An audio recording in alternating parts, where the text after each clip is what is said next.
Well, Betsy, not only are gas prices on the rise, but the cost of natural gas is also going up, and that's having an impact on electricity prices, as you might imagine. Of course. So you're not going to notice that when you turn on your AC this summer? Yep, I bet you will. And Brandon Summers is here now. How much of an increase are we talking about? And more importantly, Brandon, how can we save some extra cash?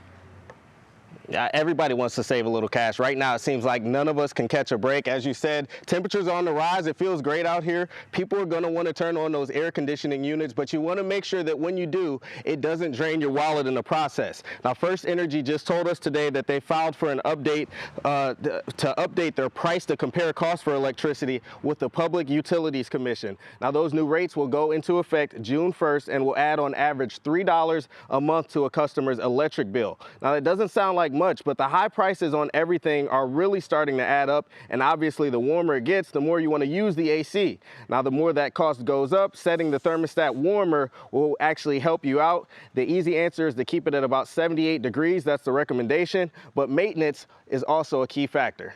Keeping the filters clean for sure is what you want to check, especially after the unit's been running in heat mode for the last 9 months or so. If a block filter is blocked, it hampers the airflow. It'll ice up the unit and cause further damage to the air conditioner if there's not proper airflow. Now, experts also say that every degree higher you set the thermostat uses 3% less energy. Now, you also want to make sure you seal any leaks in your home as well to make sure you're not spending that money on nothing when all of it is going right back outside of your house. Now, one other thing that Sal pointed out to me, he said it's better to let that unit run all day. I know a lot of us think, you want to move it up and down or maybe even turn it completely off. He says don't turn it completely off because then if the house gets really hot, the unit actually will use more energy trying to cool it back down to that 74 or 78 degrees, whatever you choose. So he says, just let it do its thing. He said you'll find a little bit of cost savings there as well. Yeah, I think that is a great tip. So we know that the cost of energy is going up. Brandon, is there anything that we can do, any way at all that we can save on the bill itself by somehow getting a lower rate?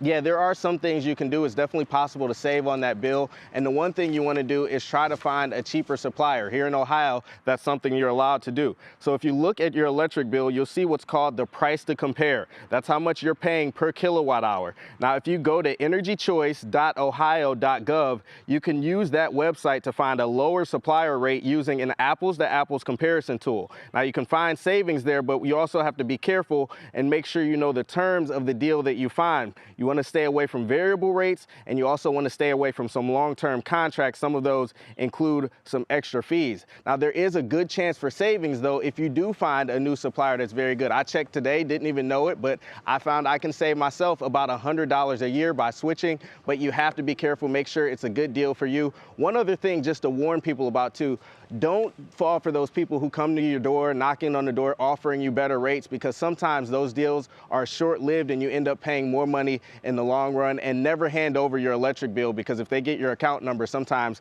they'll make that switch even though you may not want them to just yet. Wow. All right, Brandon, great information. Thanks.